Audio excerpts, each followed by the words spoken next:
이번 시간은 식물 영양소 가운데 당귀에 대해서 알아보겠습니다. 당귀의 특징에 대해서 알아보겠습니다. 1. 당귀는 한국, 중국, 일본 등의 습기가 있고 고도가 높은 깊은 산야에서 자라며 다년생 식물로 8월에 개화합니다. 줄기는 보라색을 가지고 있습니다. 2. 식물이 완전히 성숙해지기까지는 3년이 걸리며 노란색과 갈색이 섞인 형태의 두꺼운 뿌리는 정제나 분말 형태로 만들어 약용으로 사용합니다. 당귀 뿌리는 한국, 중국, 일본에서 향신료나 강장제, 그리고 의약품으로 1000년 이상 사용되고 있으며 중국 전통의학에서는 다른 허브와 함께 자주 사용됩니다. 3. 중국 전통의학에서는 당귀를 사용하여 월경곤란증이나 생리통 등의 여성의 생식 문제를 치료하고 혈액 흐름을 개선하는 데 이용하고 있습니다. 4. 당귀를 때때로 여성 인삼이라고 부르는데 그 이유는 여성의 불규칙한 월경주기나 경련, 월경전 증후군, 폐경기 증상 등을 완화시키는데 이용되기 때문입니다. 당귀의 약용 용도에 대해서 알아보겠습니다. 첫 번째, 당귀와 갱년기 증상에 관한 내용입니다. 일부 여성들에게 있어서 당귀는 안면 홍조를 완화시키는 것으로 나타났습니다. 이러한 이유에 대해서 연구자들은 당귀가 에스트로겐 같은 역할을 하는지 아니면 인체에서 에스트로겐을 차단하는지에 대해서는 확실치 않다고 말합니다. 다른 연구에서는 당귀가 갱년기 증상을 완화시키는데 도움이 되지 않는 것으로 생각하고 있습니다. 두 번째, 비록 과학적인 증거는 없지만 다음과 같은 조건들에 대해서 당귀를 제한하고 있습니다. 1. 무월경 2. 심장질환 한 개의 연구에서 당귀와 인삼, 황기 등의 조합이 심장질환을 가지고 있는 소규모 그룹에서 가슴 통증 증상을 감소시키는 것으로 나타났습니다. 3. 고혈압 4. 조류의 경우는 크림 형태를 만들어 피부에 적용하여 사용합니다. 민간에서는 당귀를 어떻게 사용하는지 알아보겠습니다. 1. 1885년 황필수가 편찬한 의서인 방약학편에는 당귀를 지혈의 목적으로 사용할 때는 검게되도록 데워서 쓴다고 되어 있습니다. 2. 혈액순환 장애로 몸이 냉한 사람에게 뿌리 10g에 물 3호흡을 붓고 물이 절반이 될 때까지 약한 불로 끓여서 하루에 3번 나누어 마십니다. 당귀 1일 복용량 가이드입니다. 1. 소아의 경우 소아에게는 당귀를 복용시켜서는 안 됩니다. 2. 성인의 경우 현재까지는 안전한 복용량에 대해서는 알지 못합니다. 따라서 권장 복용량이 없습니다. 하지만 당귀의 말린 뿌리는 삶거나 와인에 담갔다가 복용할 수 있으며 분말을 캡슐이나 정제로 복용하는 경우에는 폐경 증상에 대한 연구에서 정제나 캡슐 형태로 1일 6번 500에서 600mg을 복용시켰습니다.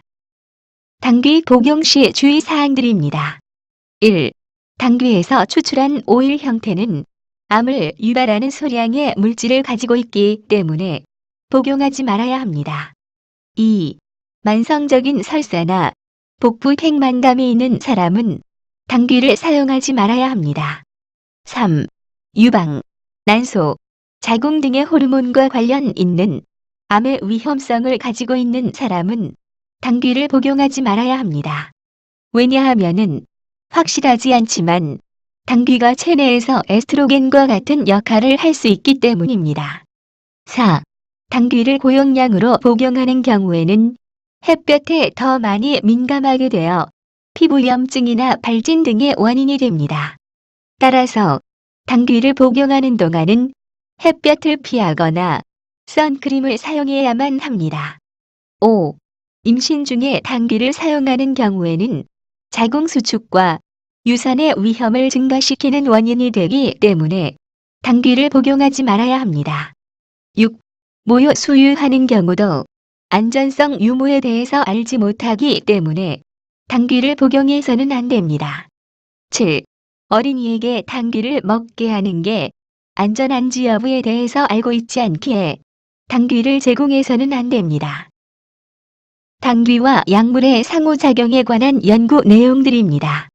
다음과 같은 약물 치료를 받고 있는 경우 먼저 의사와 상담하지 않고 당귀를 사용해서는 안 됩니다. 첫 번째, 당귀와 항혈소판 및 항응고 약물과 상호작용입니다. 중요한 점은 당귀는 혈액희석제로 작용할 수 있습니다. 따라서 혈액희석제 약물과 같이 복용하는 경우에는 출혈의 위험을 증가시킬 수 있습니다. 만약에 혈액희석제 약물을 복용하거나 출혈이 멈추는데 장애가 있는 경우에는 당귀를 복용하기 전에 의사와 상담해야만 합니다. 다음은 혈액희석제 약물들입니다. 1. 클로피도그렐이 있습니다. 클로피도그렐은 관상동맥 질환, 말초혈관 질환, 그리고 뇌혈관 질환의 혈액 응고를 억제하는 데 사용하고 있으며 이 밖에도 심근경색과 뇌졸중을 예방하는 데도 이용됩니다. 상품으로는 플라빅스가 있습니다. 2. 비타민 K는 지혈시키기 위한 응고인자의 형성에 관여하는데 와파린은 이러한 비타민 K의 작용을 억제시키는 역할을 합니다. 상품으로는 쿠마딘이 있습니다. 3. 아스피린이 있습니다. 아스피린은 프로트롬빈 생성 억제를 통한 혈소판 제거 반응을 하기 때문에 항응고 작용을 하여 혈전을 예방할 수 있습니다. 이러한 이유로 급성 심장마비 또는 혈전 용해에도 사용합니다. 두 번째, 호르몬제 약물과 당귀에 관한 내용입니다. 호르몬제 약물과 당귀 사용에 관한 연구는 많지 않습니다. 또한 당귀는 체내에서 에스트로겐과 같은 역할을 할 수 있기 때문에 의사의 허락 없이 호르몬 약물과 같이 사용해서는 안 됩니다. 다음은 호르몬제 약품들입니다. 1. 에스트로겐이 있습니다. 에스트로겐은 여성 호르몬들 가운데 가장 중요한 역할을 합니다. 2. 프로게스테론이 있습니다. 프로게스테론은 주로 난소의 황체 및 태반에서 만들어지나 그 외 고환이나 부신 겉질에서도 미량 만들어집니다. 3. 피임약이 있습니다.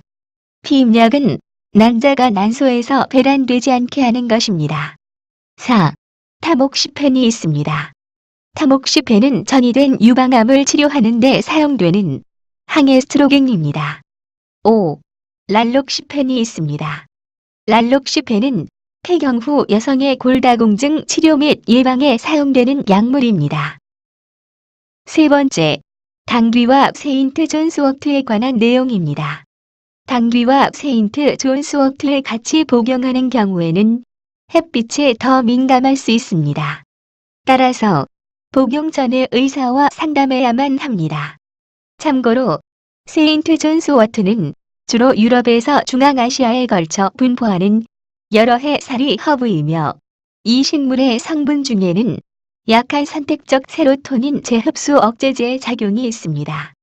참고로 선택적 세로토닌 재흡수 억제제는 우울증, 불안장애 및 몇 가지 인격 장애를 치료하는 데 쓰이는 항우울제 가운데 하나입니다. 이상으로 당귀에 대한 모든 강의를 마치겠습니다. 감사합니다.